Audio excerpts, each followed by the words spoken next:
વડોદરા મહાનગરપાલિકાના સત્તાધીશોએ નગરજનોને જાણે નવા સ્વિમિંગ પૂલ બનાવી આપવાની લોલીપોપ આપી હોય તેમ લાગી રહ્યું છે। લાલબાગ રાજીવ ગાંધી સ્વિમિંગ પૂલ 1 જાન્યુઆરીથી સરદાર બાગ ઓગસ્ટ 2025થી બંધ છે, ત્યારે પાલિકા દ્વારા બજેટમાં 100 કરોડના ખર્ચે 4 ઝોનમાં નવા સ્વિમિંગ પૂલ બનાવવાની જાહેરાત કરવામાં આવી છે। જોકે શહેરમાં હયાત 4 સ્વિમિંગ પૂલમાંથી 3 બંધ હાલતમાં છે। માત્ર કારેલીબાગ સ્વિમિંગ પૂલ કાર્યરત છે।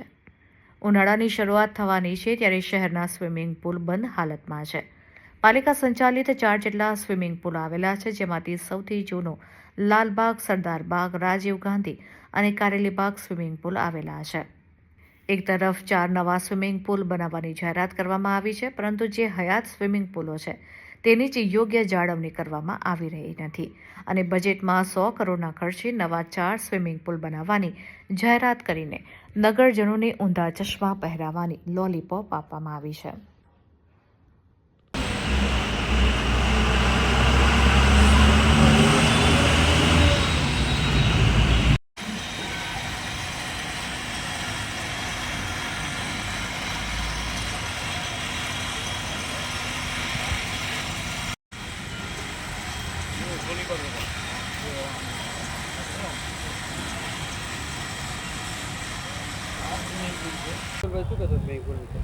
વડોદરા શહેર સ્માર્ટ સિટી છે, પરંતુ વડોદરા શહેરમાં જે સ્વિમિંગ પૂલ આ છે સ્માર્ટ નથી।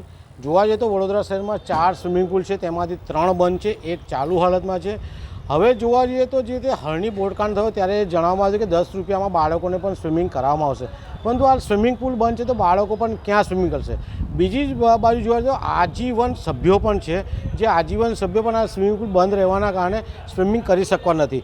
નવા યુવાન તરવૈયાઓ, નવા બાળકોને સ્વિમિંગ કરવાનું છે, પરંતુ સ્વિમિંગ પૂલ બંધ હાલતમાં છે। સાથે વડોદરા મહાનગરપાલિકા હમણાં જાહેરાત કરી છે કે 100 કરોડના ખર્ચે નવા 4 સ્વિમિંગ પૂલ બનાવવામાં આવશે। ઘણી સારી બાબત છે, પરંતુ જોવા જઈએ તો આ જે જૂના બંધ છે એને ચાલુ કરવા જોઈએ। વડોદરા શહેરમાં 30 વર્ષથી શાસન છે, ધારાસભ્યો છે, સાંસદ સભ્યો છે, નગરસેવકો છે, મેયર છે, બધા હોય છે, પરંતુ જે રીતના વડોદરા શહેરમાં સ્વિમિંગ પૂલ બંધ છે, જેના કારણે સ્વિમરો પોતાનું આરોગ્ય, પોતાનું હેલ્થ જાળવવા માટે આવતા હોય છે, ત્યારે આ સ્વિમિંગ પૂલ બંધ રહેવાના કારણે લાગે છે કે ઉનાળાની હવે ગરમી ચાલુ થઈ ગઈ છે, ઉનાળામાં સ્વિમિંગ કરવા નહીં મળે, તો અમારા સત્તાધીશો અધિકારીને વિનંતી છે વહેલી તકે સ્વિમિંગ પૂલ ચાલુ કરે।